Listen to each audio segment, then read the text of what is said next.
नमस्कार, जनसारथी न्यूज में आपका स्वागत है। बात करेंगे सुप्रीम कोर्ट के फैसले की। सुप्रीम कोर्ट ने सोमवार को अनुच्छेद 370 हटाने के केंद्र सरकार के फैसले पर अपना निर्णय दिया। 5 सदस्यीय संविधान पीठ की तरफ से इस मामले में 3 अलग अलग निर्णय लिए गए।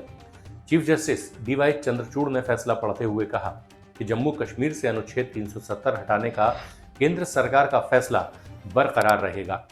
इसके साथ ही उन्होंने याचिकाकर्ताओं के उन तर्कों को भी खारिज कर दिया जिसमें जम्मू कश्मीर से राज्य का दर्जा छीनने और उसे केंद्र शासित प्रदेश बनाने का विरोध किया गया था। इसके साथ ही सुप्रीम कोर्ट ने अपने निर्णय में जम्मू कश्मीर के आगे का रोड मैप भी बताया। नरेंद्र मोदी, अमित भाई शाह और भारत सरकार को धन्यवाद देता हूं कि आज देश के स्वर्णिम इतिहास में माननीय सर्वोच्च न्यायालय ने संसद द्वारा पारित आर्टिकल 370 के मैंडेट को, प्रेसिडेंट के प्रेसिडेंशियल ऑर्डर को अपहेल्ड किया है और ये कहा है कि जम्मू कश्मीर भारत का इंटीग्रल पार्ट है, जम्मू कश्मीर भारत का अभिन्न अंग है।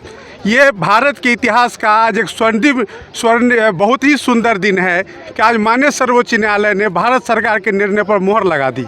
साथ ही साथ जम्मू कश्मीर और लद्दाख जो रीऑर्गेनाइजेशन एक्ट था उसको भी वैलिड माना है और जम्मू कश्मीर के स्टेटहुड के लिए 30 सितंबर 2024 तक का वक्त दिया है कि वहाँ चुनाव करके और उसको स्टेटहुड दिया जाए।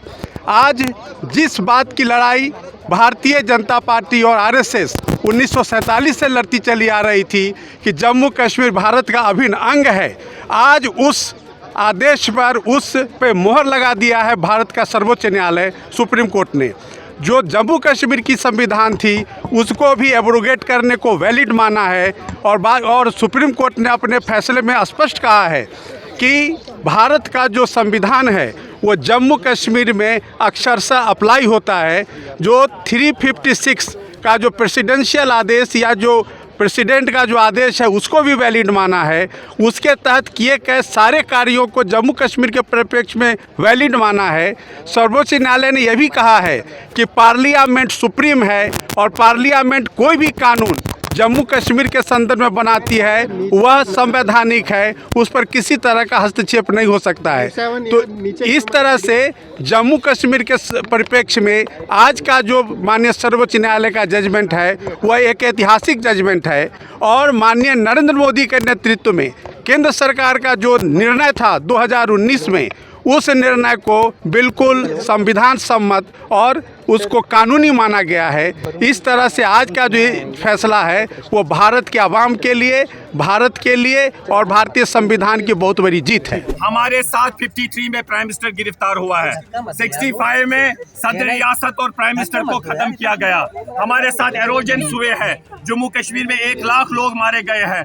हम ये सुप्रीम कोर्ट के फैसले का सम्मान करते हैं। जम्मू कश्मीर के आवाम को कहते हैं कि वो अमन बनाए रखे, लेकिन हम ये कहते हैं ये पॉलिटिकल लेवल की कमिटमेंट थी पूरे भारतवर्ष ने की थी जिसमें हमारे साथ हमने इनके साथ हाथ जोड़ा था।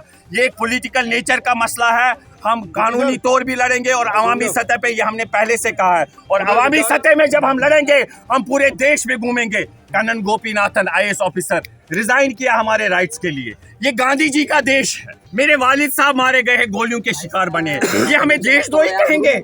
मेरे वालिद साहब घर वहां अभी भी अफसफा है, डिस्टर्ब्ड एरिया एक्ट है, बच्चे जेलों में हैं। मुझे आप बताइए, अगर हम पीसफुली बात करते हैं क्या इस देश में हमें अपने अधिकार करने की आप सहमत हो या ना हो, लेकिन हम पीसफुली अपने राइट्स के लिए लड़ेंगे।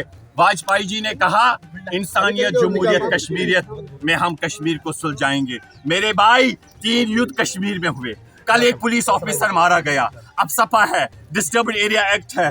कश्मीर को हमें सुलझाना होगा और हम जैसी आवाज कहते हैं संविधान के दायरे में, गांधी जी के देश में जो है हम चाहेंगे पूरे अमन तरीके से संघर्ष करेंगे और याद रखेगा हम इसे हासिल करके रहेंगे। जनसारथी न्यूज में फिलहाल के लिए इतना ही। नमस्कार।